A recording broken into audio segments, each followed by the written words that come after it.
Hello, everybody, and welcome to Curtain Call with Cosmo and Pauline on KYMN.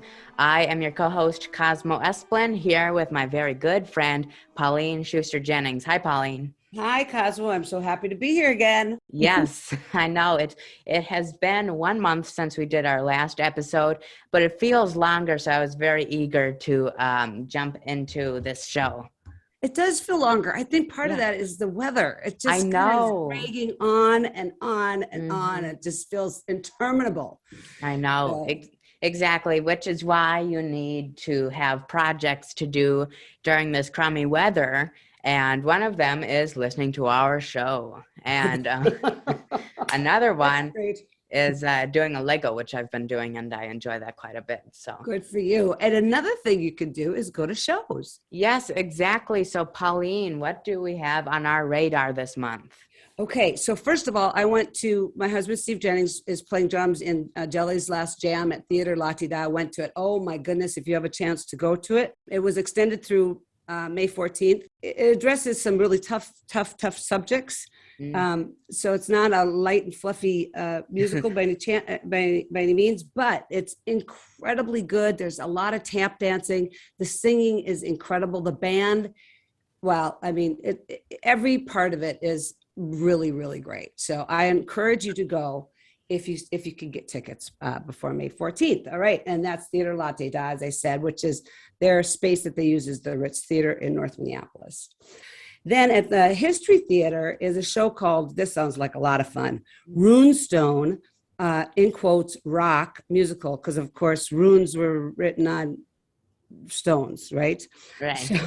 So the cool thing about this is the music is written and arranged by Gary Rue, who lived in Northfield for quite a few years and now isn't, but a lot of people here know him. How dare he betray us? How dare he? Well, a little bird told me this morning that he would love to move back to Northfield. Oh, really? He and his wife love living here. Fascinating. Yeah, it's directed by Tyler Michaels King, and the musical director is Brian Pico, who plays sometimes like at the Chart House. So he's a great musician himself. And then also Moulin Rouge is at the Orpheum Theater, which I love that show. That's May 18th through June 5th. And you go to moulinrougemusical.com to look up information about that. I think people out there know about Moulin Rouge, but I'll give you a little description of the one I just talked about at the History Theater. I do believe that it's a Tony Award-winning musical. That's pretty much all I know about it. Okay, well then I'll say this is how they describe it, which doesn't really tell you much, but it's lovely. Enter a world of splendor and romance, of eye-popping excess, of glitz, grandeur, and glory. A world where bohemians and aristocrats rub elbows and revel in electrifying enchantment. That sounds pretty good, doesn't it? Doesn't really tell you what it's about. Well, it sounds like the stereotypical theater performance. So It does, kind of. Yeah. It does, indeed. But this one called Runestone, their description of that is, it's 1898, and Swedish immigrant Olaf Ullman digs up a rock on his property near Kensington, Minnesota. Hello, cool. Yeah, I remember that. With a story, quote unquote, story on carved runes. Runes, R-U-N-E-S, that's what I'm saying, not ruins.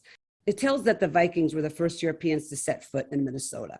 And it's a musical, so that's cool. Pretty cool. I remember learning about that in my history course, so that's and it's educational too. So maybe you can take the kids if it's appropriate. I don't know what the age rating is, but I didn't see that, but I got to believe that anybody could go to it. But yes, definitely look at that. So that's what I have for stuff to go to in the cities. Well, you always run through that in such a quick manner, and I kind of envy that because I go on for a while and we have to cut most of it in post-production. But I've learned. Yes, I know you have. So I did find some interesting stuff. So awesome. First of all, I will start off locally with the Northfield Arts Guild's new show coming up called Native Gardens. Okay, yes. And we will be talking a bit more about this with a special guest later on who it remains to be seen who our special guest will be. But opening night is tonight, so don't forget to head on over to the Guild downtown to purchase your tickets. They are also available online at northfieldartsguild.org or by calling their office. Hurry before they're sold out. Now, it is directed by my good friend Justin Cervantes. Native Gardens is a comedy about two Latino neighbors who move next door to an elderly couple. Things start off mutually friendly, but soon deteriorate into an all-out war. Written in 2019, is principally composed of four main characters, played by Steve Balserini, Justin Cervantes, Susan Dunhaupt, and Paula Vega Rubio. A perfect show as we spring ahead into summer. So it runs this weekend and the next weekend. Also at Paradise, Paradise Community Theater has announced their latest show, The Hunchback of Notre Dame, a new musical. This gigantic show is obviously based off of Victor Hugo's 1831 novel and the 1996 Disney animated film adaptation of it. I actually haven't read or seen either, so I don't know much about this. But it's set in 1400s Paris. Quasimodo, the bell ringer, must save the city before the gypsy Esmeralda takes control.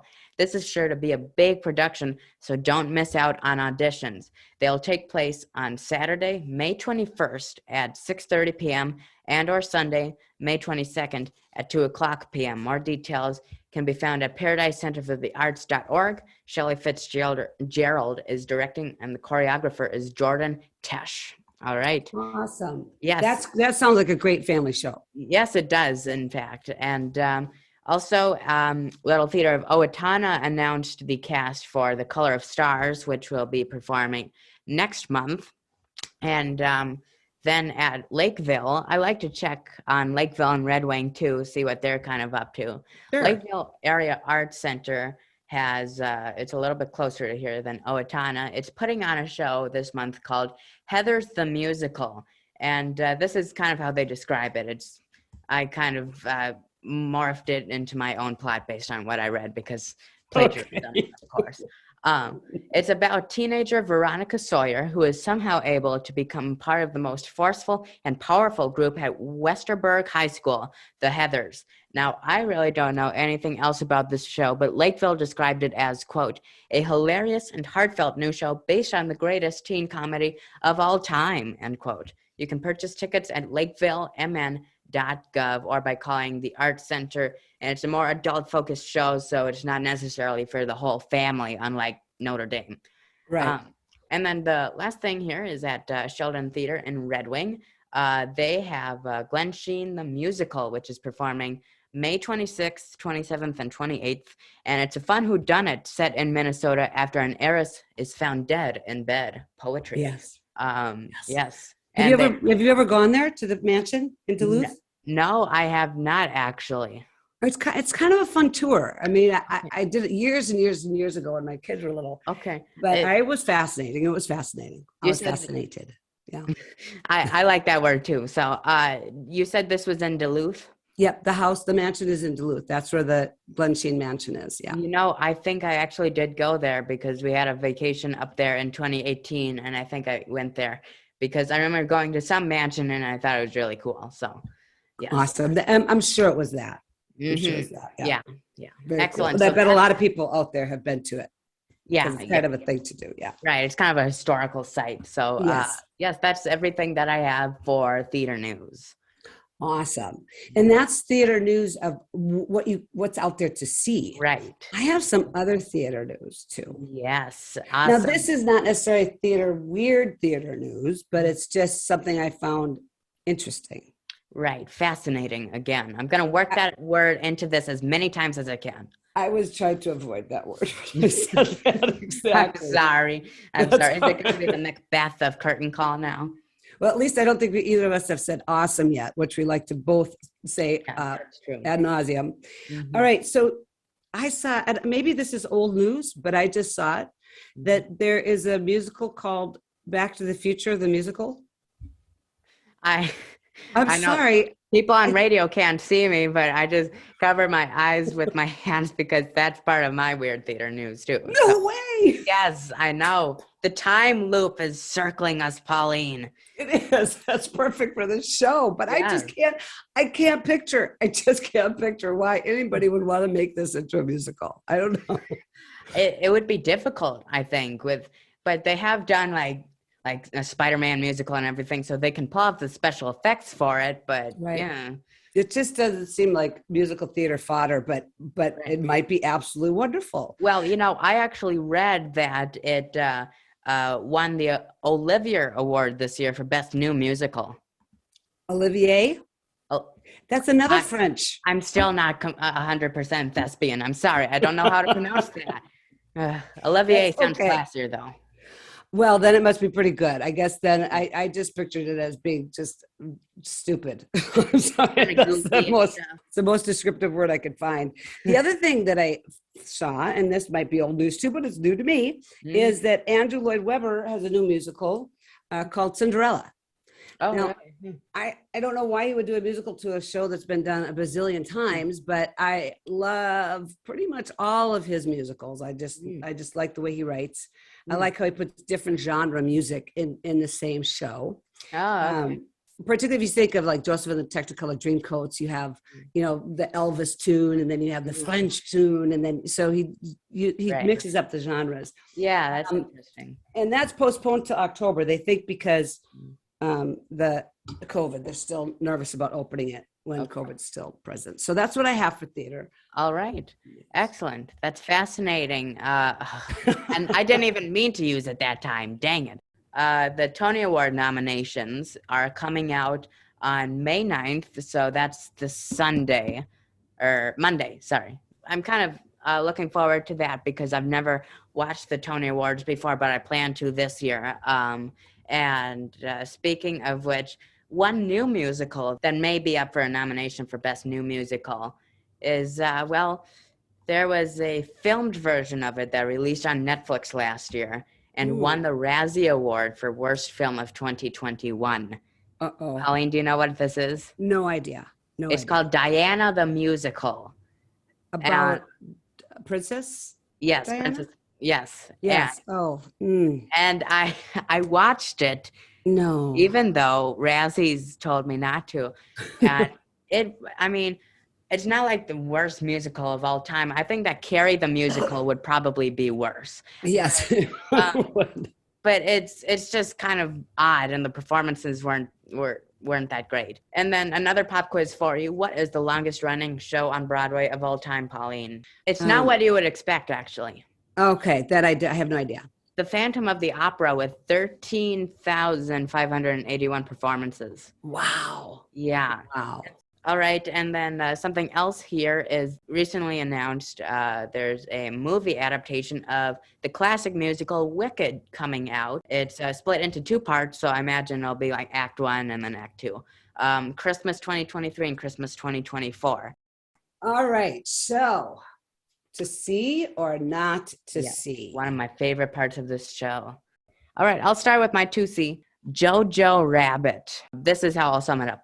Jojo Rabbit handles its unconventional source material as well as it possibly can and turns out exactly what it strives to be, a well-acted, often funny, tension-raising, and surprisingly moving work of film. So for those of you who don't know about it, I'll just come out and say it. It is about a boy during it's set in 1940s Germany who befriends his imaginary friend who is Hitler.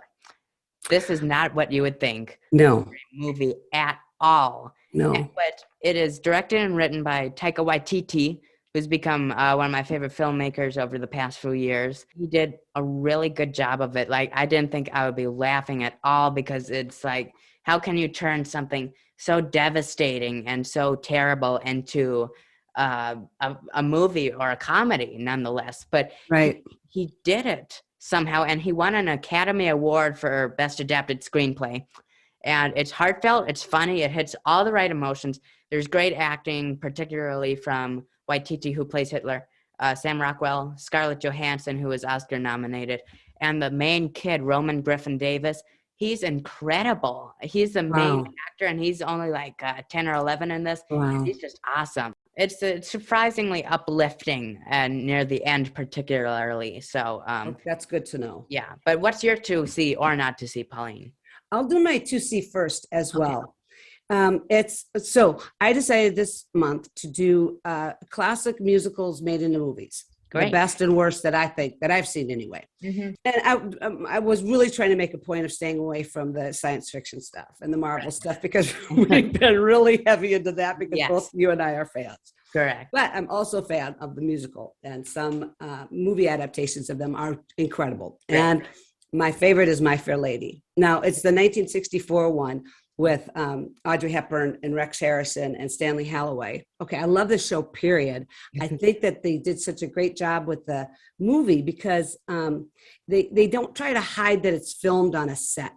In fact, they kind of revel in it. They celebrate it and don't try to hide anything about that. And so they show you these characters in a perfectly formed world for this show. Right. And I love the feel of that. It's artistic a little bit, right? Yeah.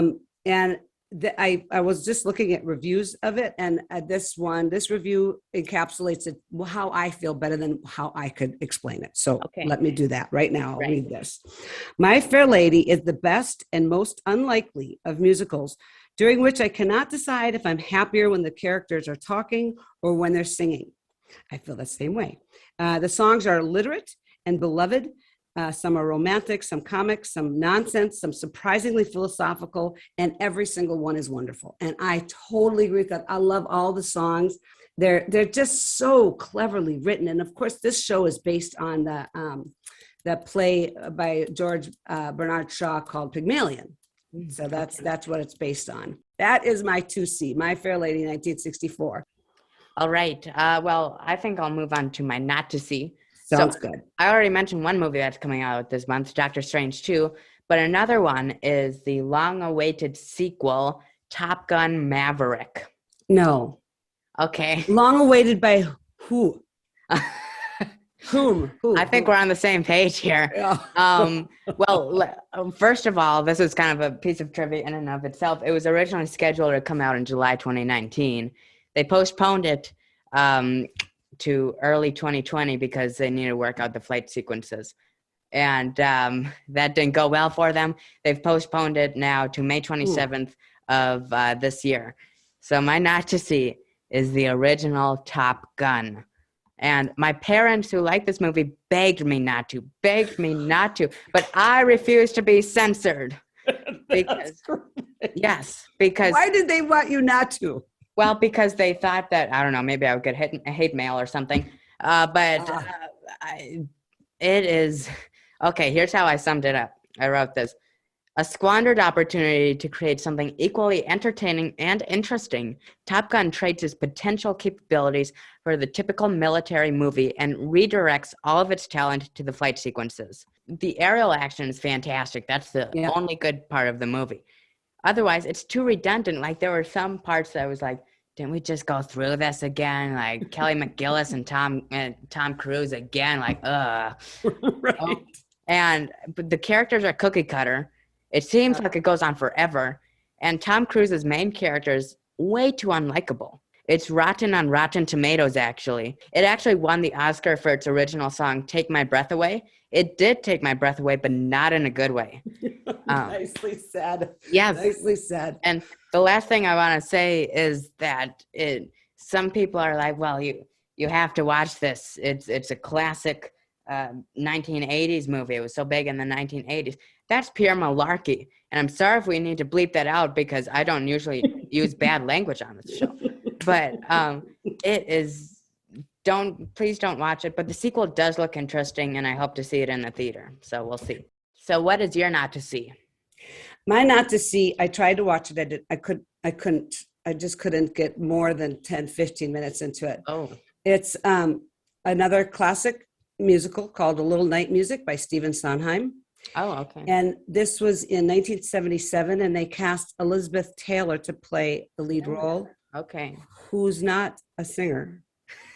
At all. Good now actress, she's got some acting chops, but she cannot sing. And I don't know how you can make a movie like this with somebody that can't sing. I mean, I guess you're casting for the face and for the popularity as opposed to the talent, and that bugs me. Never good. That's never ever good. No. It's New York Times says it's something more than a shock that the film adaptation of the Broadway show A Little Night Music, not only fails to raise the spirits, it also tramples them.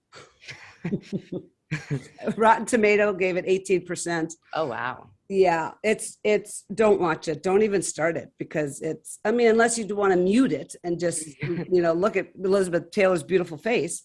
All right. So now you know what to see. Jojo Rabbit and My Fair Lady, 1964 version. And definitely do not watch Top Gun, the original, and A Little Night Music, the 1977 adaptation with Elizabeth Taylor. So now we move on to who our guest is this month. Pauline. And this is my favorite part. Yes, it is. My favorite part of the show is the interview, and I'm really excited because this month is a very, very good friend of mine. Yes, so you might want to go grab Steve for the drum roll. Okay, here we go. Steve. Okay, here we go. Susan Dunhaupt. She is in Native Gardens, as Yes. you said in the beginning. I just can't wait to see her on stage again. It's been so long since I've seen her on stage. Yes, well, I have worked with her a couple of times, most notably in 2019's The Curious Incident of the Dog in the Nighttime, where she played Shobin, who is kind of the narrator. I was surprised how well she could memorize these large monologues while also adding complexity and emotion to the character. So she's definitely a great actress. I refer to her as the Meryl Streep of local theater because she does a lot of things. I love that. That's perfect. Yeah. Yeah, she can kind of play anything, and that's kind of what that means, is that like Meryl Streep, she nails everything that she does. And I've been on stage with her too. She's a very generous actress, which means she gives you stuff to work with on stage, right? Indeed, yeah. And so, without further ado, ladies and gentlemen, Susan Dunhaupt. Hey there, Susan. So good to see you after a while. How are you doing? I'm doing pretty well, thank you. Yes. How's it going for you? We're doing well, and welcome to Curtain Call. I'm so glad that you agreed to do the show today. I'm thrilled to have you on the show. You are in the Guild's new show, Native Gardens, and I want to talk about that in a minute because I think it's your first time back on stage. And how long? Well, I did a show in Faribault last June. Oh, okay. So that was my first one back after the pandemic when we thought that it was done and then it wasn't done. Right. So it was a very narrow little window of time. Mm-hmm. And we did Present Laughter there with the Merlin Players. And so this is my second show this year. Awesome. Yes. Yeah. But first, so that our audience gets to know you a little bit better, as you'll see them out in the crowd there. They are live audience. Yes. Right. I think that they would like to know how you got your start in theater. So my question to you is, what is your first memory on stage? Well, the first memory I have of performing was when I was 8 years old. And I played a little old man elf, and I still remember my line. Woodbine twine is so handy. And I remember my costume. It was it was so much fun. That's incredible that you can remember that. The other thing, kind of expanding on that, is how did you get from there, playing a little elf, to where you are today? Okay, so when I was a teenager, I started doing a melodrama, and I did it almost, I think, every other Saturday for 2 years. Wow. And I had to put on the 2.5-inch long eyelashes and the curly wig and the tight little corset and everything. And I was just a teenager. I was a young teenager, and I was shy. But the people around me were such a hoot. And they just made it so much fun for me. So I just loved it. I totally loved it. And so that was one of the big kickoffs for me. And so I was probably 15 maybe at the time. Okay. A lot of our guests talk about how they maybe took a break from theater and then got back into it and just didn't stop. Yeah. Is that the case with you, or are you a little bit more unconventional? No, I'm pretty conventional. I had to raise a couple of kids. I wanted to raise a couple of kids, and I did. And they turned out pretty swell. So that's just lovely. So I did some more theater when I was a teenager. I got my biggest role was Wait Until Dark when I was 16. And then and I started off as a theater major in college. And then, life went different ways and took a hiatus for probably maybe 15 years, did just a tiny bit of theater when my children were small. Started up again around the time that I moved to Northfield in 1994. Do you remember what the first show you did with the Guild when you got back into theater and what that experience was like? It was really delicious because it was a very small cast. It was Ellie Mocenari by Lee Blessing, Minnesota playwright. Yes. And there were it was a 3-woman cast. It felt extremely comfortable and very wonderful. Nice. So that was the first one back. And then I think I did Heidi Chronicles after that. And that was a big cast and a lot of fun. Just kept going ever since then. Mm-hmm. Do you have any idea how many shows you've done? Because you've done a lot. Yeah. I would guess it's over 50, but I don't really know. I usually do a couple a year. And I really like to try different theaters, different directors. I like to stretch myself as a performer and have a lot of different interesting opportunities. I've done some professional kind of social justice-y things in the cities and some fringe festivals and a little bit of commercial stuff. So it's really been exciting and very fascinating. I remember when I worked with you in the Curious Incident at the Guild a few years ago, and I remember thinking that you were so confident on stage and so forth. What was that experience like? It was a good experience. It was a little different play in some ways because the character that I was playing, Siobhan, sort of set most of the action in motion, and most of the characters were on the stage all the time. And that's a little bit different, So I think I felt a little more pressured in that role because I was driving the action most of the time. Yeah. So, I mean, it was a really good experience, but a little bit different in those ways. But now moving on to now, you are starring in Native Gardens at the Northfield Arts Guild. And so how have rehearsals gone so far? Because I've worked with the director, Justin, a couple of times, and he's always a blast. Okay. Yeah, he is fun. He's fun and he's smart and creative, and those are all wonderful things. And I love what he's doing with this show. He's weaving in some interesting music, and we have some new performers on stage, new to Northfield. Okay. Wonderful. And Justin and Justin doesn't live in Northfield, but he has done Northfield theater before. He's directed before, but he is directing and acting in this play, which is a little bit different. And then we have Steve Balzerini, who's been in Northfield for 7 years, but this is his first show here, and he has a ton of theater experience. Wow. That's cool. Funny, and really gifted. And then we have Paula, who is coming down from Minneapolis, and she is just absolutely lovely in this role. It's her first time on stage, and she's just doing magnificent. I'm going to set the plot a little bit. Yeah. So there's two diverse couples. There is an older Caucasian couple who have lived in a trendy, established neighborhood for many years, and then the young Latino professionals move in next door.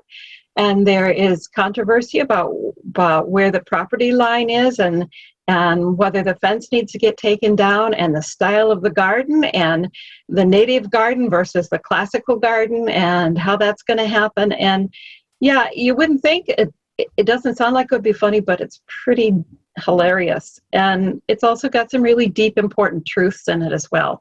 Because I really like plays that really make an important statement as well as just being, really entertaining. And this is one of those.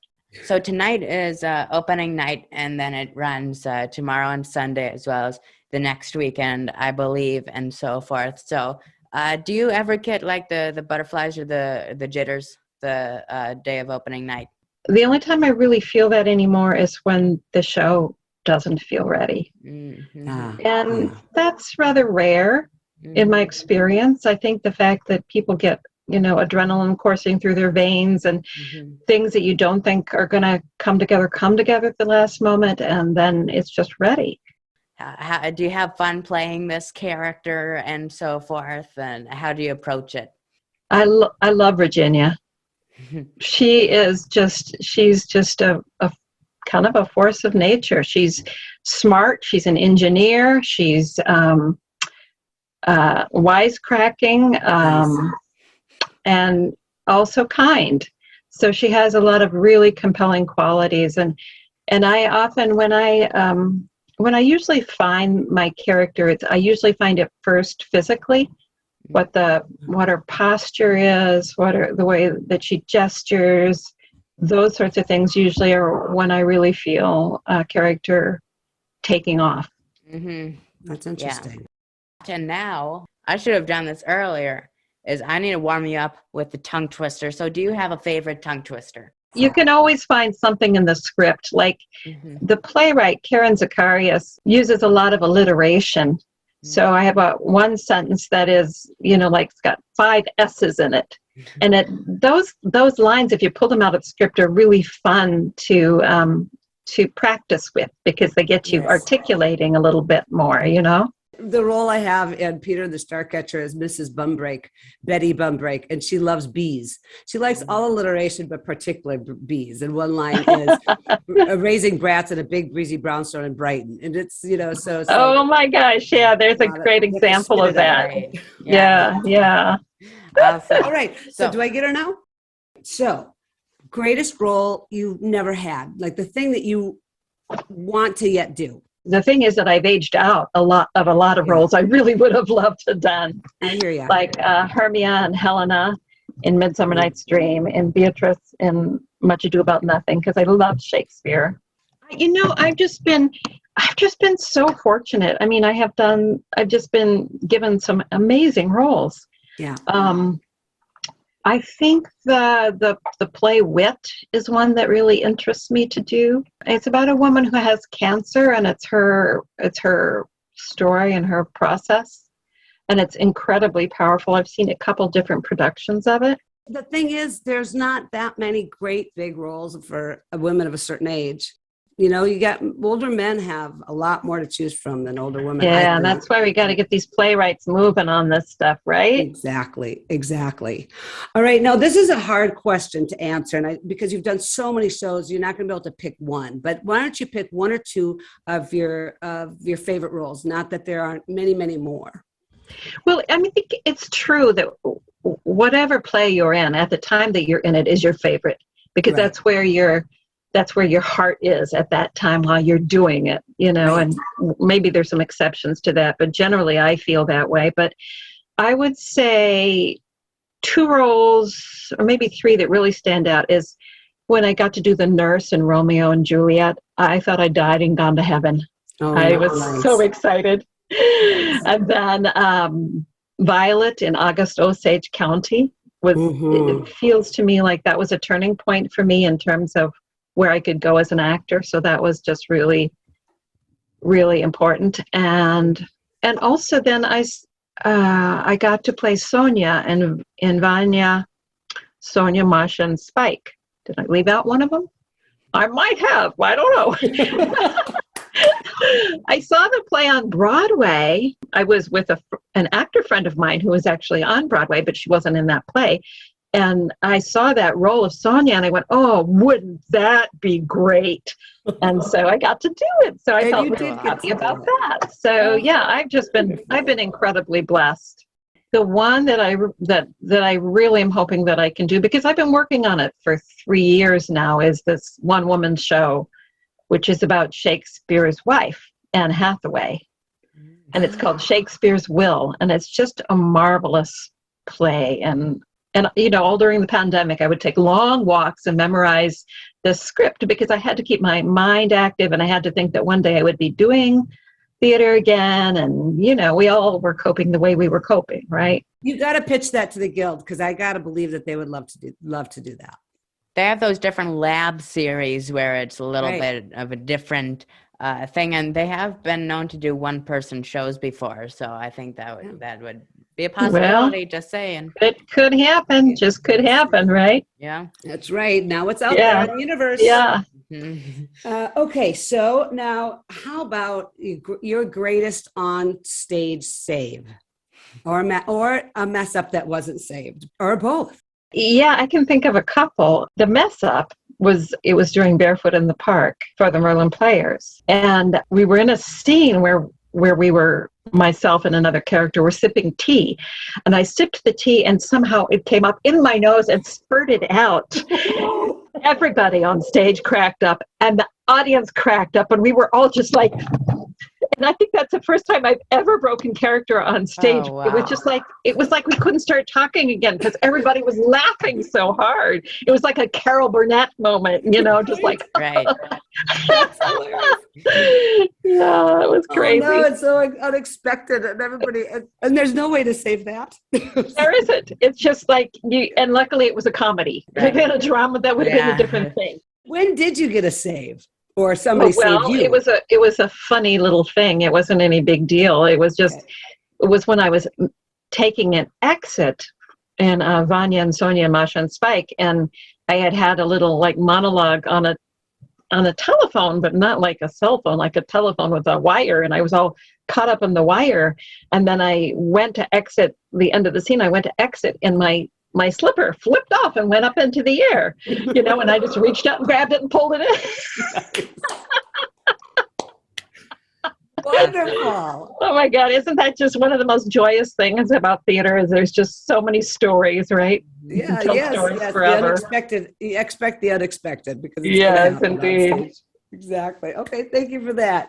So now you are done with me for the moment, and I'm going to give you over to Dialector, who I used to be called the dialect master, but I wasn't feeling that, so I went with dialector, which sounds more like a supervillain, It certainly does. It does. Right. Okay. Villainous indeed. Yes. So I am going to give you a phrase that is kind of pertinent to this show, and then I'm going to give you like a dialect or an accent or a character voice to say it with. So here is the phrase.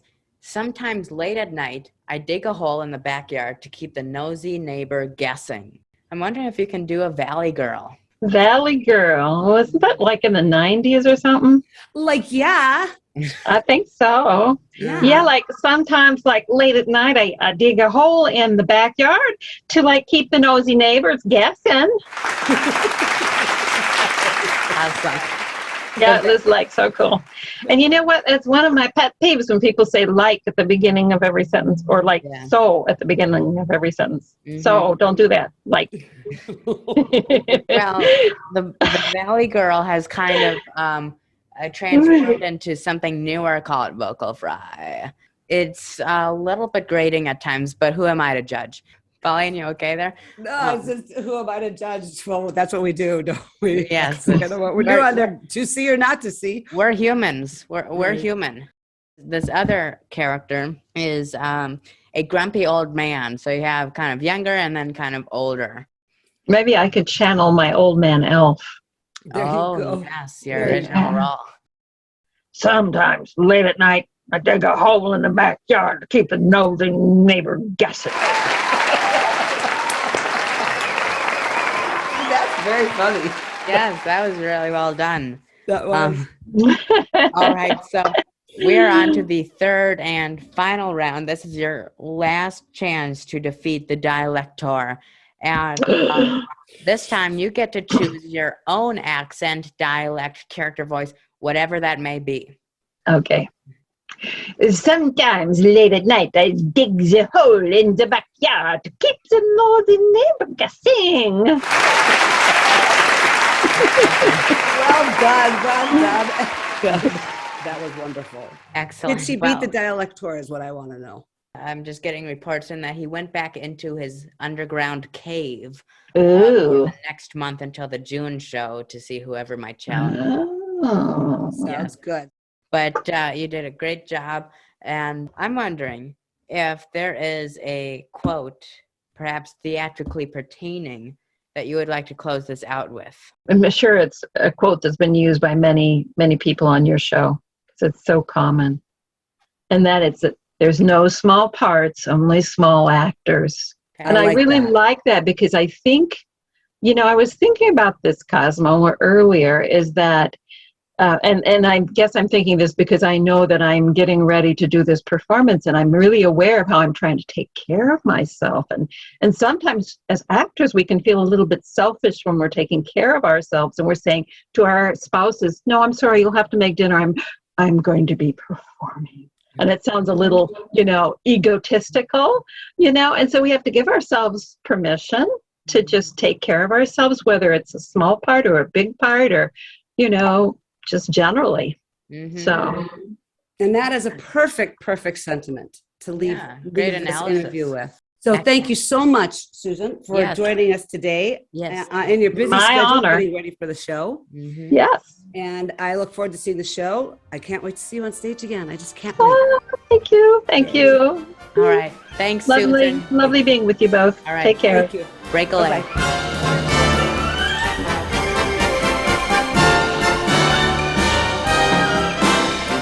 Well, another great interview with another great guest.